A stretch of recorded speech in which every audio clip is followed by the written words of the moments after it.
Selamat malam Ibu Bapa, saudara anak-anak yang dikasihi Tuhan. Selamat bertemu kembali dengan saya, Pendeta Joseph Heanusa, Pendeta Pelayanan Umum Sinode Gereja Protestan di Indonesia bagian Barat, dengan penugasan pada Fakultas Teologia Universitas Kristen Duta Wacana. Pertama-tama saya ingin mengucapkan selamat Tahun Baru 1 Januari 2022 kepada kita semua. Selanjutnya saya mengajak kita semua untuk merenungkan firman Tuhan dari kitab Wahyu pasal 22 ayatnya yang kelima. Namun sebelum kita membaca dan merenungkan firman Tuhan ini, mari kita berdoa. Terangilah hati kami ya Tuhan dengan Roh-Mu yang kudus, agar kami mampu memahami apa kata firman-Mu dan melakukannya di dalam kehidupan kami hari lepas hari. Terpujilah Engkau ya Yesus Kristus, firman yang hidup. Amin. Ibu Bapa, saudara-saudara dan anak-anak yang dikasihi Tuhan, bisakah Ibu Bapa, saudara-saudara dan anak-anak melihat wajah saya dengan jelas tanpa ada cahaya yang menerangi wajah saya? Jawabannya tentu tidak. Karena itu, tunggu sebentar, saya nyalakan kembali lampunya lagi. Nah, sekarang dengan diterangi cahaya lampu, wajah saya lebih jelas terlihat. Dari situ saya mau mengatakan bahwa sulit bagi saya membayangkan bahwa malam tidak akan ada lagi dan orang tidak lagi membutuhkan cahaya lampu dan cahaya matahari. Kalau membayangkan siang yang jauh lebih panjang atau lebih lama dari malam, masih mungkin untuk saya. Karena saya pernah hidup di negara di mana siang itu jauh lebih panjang, bisa sampai jam 11 malam dibandingkan malam hari. Tapi kitab Wahyu mengatakan bahwa ketika Yerusalem baru diberikan, malam tidak akan ada lagi di sana, dan mereka, maksudnya bangsa-bangsa, tidak memerlukan cahaya lampu dan cahaya matahari. Apalagi kalau membayangkan yang dimaksudkan penulis kitab Wahyu, bahwa kondisi ini bukan kondisi di suatu dunia antah berantah atau dunia yang tidak kita ketahui, melainkan di dunia di mana kita hidup ini. Dunia yang diciptakan Tuhan untuk menjadi tempat kehidupan umat manusia dan makhluk hidup yang lain. Sulit membayangkannya. Tetapi ngapain juga harus repot-repot membayangkannya, karena bukan itu yang menjadi tujuan penulis Wahyu dalam menyampaikan pesannya. Fokus pesan penulis kitab Wahyu adalah pada Tuhan Allah yang akan menerangi bangsa-bangsa, bukan pada ketiadaan malam atau tidak diperlukannya lagi benda-benda penerang. Dalam kisah penciptaan, malam dan siang dijadikan oleh Tuhan. Tuhan juga menciptakan benda-benda penerang seperti matahari, bulan, dan bintang. Matahari menjadi benda penerang untuk siang hari, sedangkan bulan dan bintang menjadi penerang di malam hari. Sementara itu, yang menciptakan lampu adalah manusia. Terkait dengan benda-benda penerang ini, matahari mendapat tempat yang penting.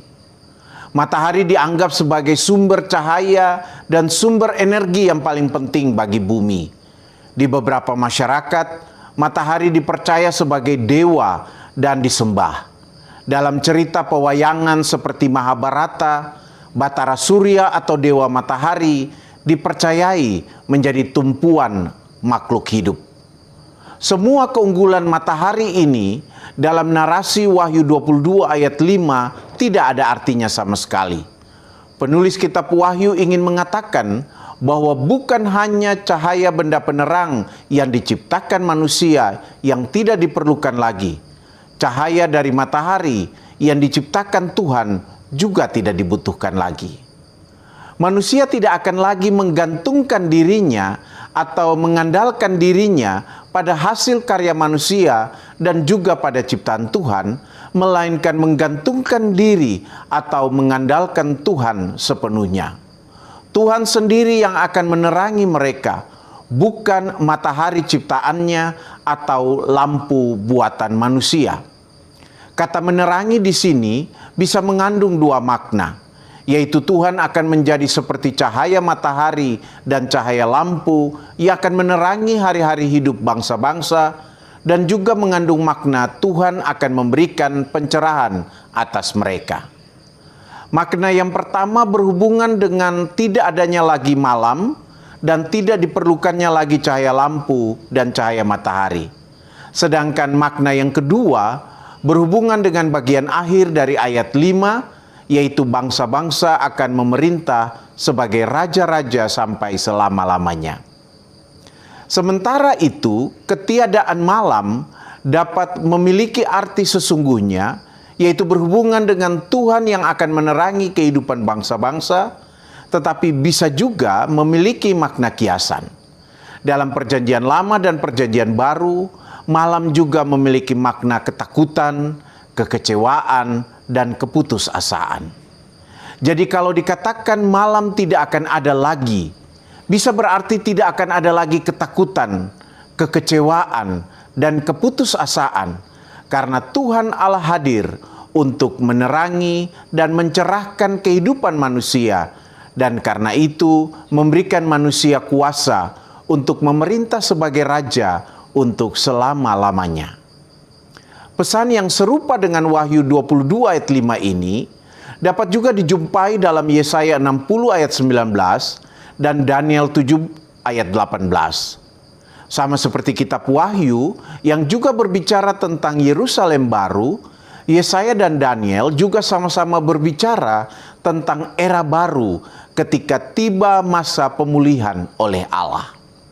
Dan di masa pemulihan oleh Allah ini, selain Tuhan Allah akan menjadi yang utama dalam kehidupan manusia, umat Tuhan juga akan diberi kuasa untuk memerintah.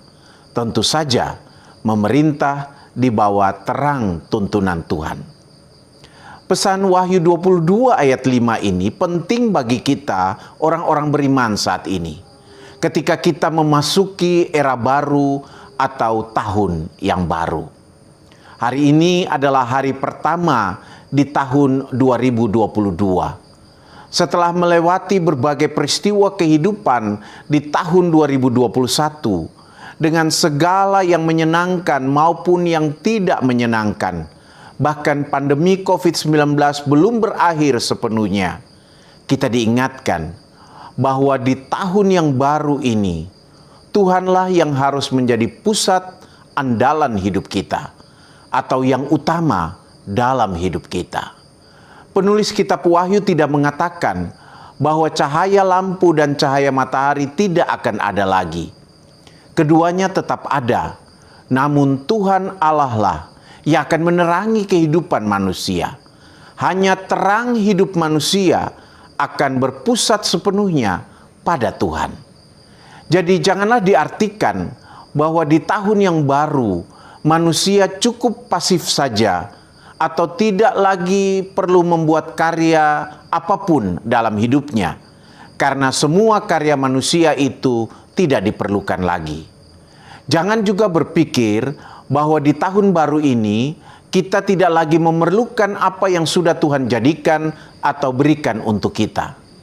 Yang menjadi pesan penulis kitab Wahyu adalah jangan sampai semua hasil karya manusia dan semua yang diberikan Tuhan kepada manusia meniadakan perhatian manusia kepada Tuhan, mengalihkan perhatian manusia dari Tuhan yang sudah menyediakan segala sesuatu untuk hidup manusia dan juga yang telah memberkati manusia dengan akal budi untuk menciptakan karya-karya yang berguna bagi hidup manusia dan dunia ini. Perhatian manusia justru harus tetap berpusat pada Tuhan dan membiarkan Tuhan menerangi dan mencerahkan kehidupan manusia.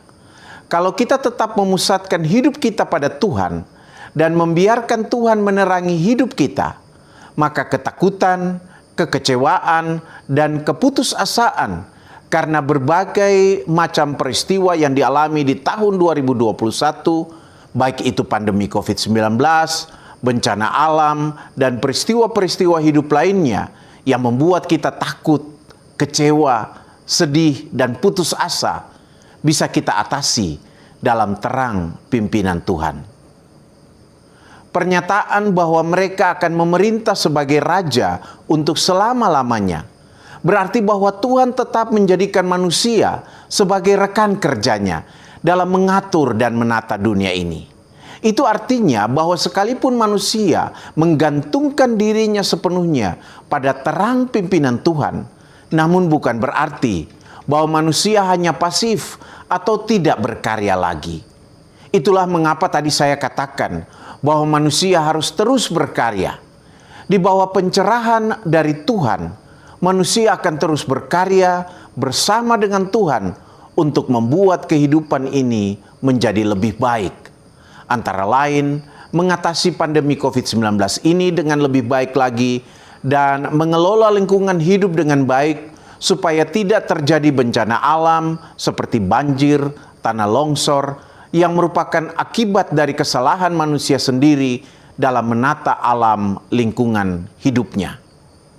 Dengan demikian, Wahyu 22 ayat 5 ini memberikan kita harapan untuk menjalani kehidupan di tahun 2022 dengan lebih optimis dan bahagia, tetapi sekaligus juga mengingatkan kita akan tanggung jawab kita untuk menata dan mengelola kehidupan kita dengan lebih baik di bawah pencerahan dan kepemimpinan Tuhan. Tuhan Yesus memberkati kita. Amin. Mari kita berdoa. Terima kasih ya Tuhan untuk firman-Mu. Mampukan kami untuk melakukannya di dalam kehidupan kami hari lepas hari. Di bawah terang pimpinan Tuhan, kami mau menata dan mengelola kehidupan kami untuk lebih baik dan untuk lebih bermakna dalam hidup yang diberikan Tuhan bagi kami. Sebentar lagi kami akan beristirahat. Berikanlah kami istirahat yang cukup, tidur yang nyenyak, untuk menyegarkan tubuh jasmani kami. Supaya biarlah di esok hari, dengan berkat Tuhan, kami akan bangun dalam kesegaran dan melanjutkan karya-karya yang menghasilkan kebaikan dan bermanfaat bagi hidup manusia dan seluruh ciptaan. Terima kasih ya Tuhan, terpujilah Engkau kini dan selamanya. Di dalam Yesus Kristus, Tuhan kami berdoa. Terpujilah Engkau ya Bapa, Putra dan Roh Kudus. Amin. Selamat malam, selamat beristirahat. Tuhan memberkati kita.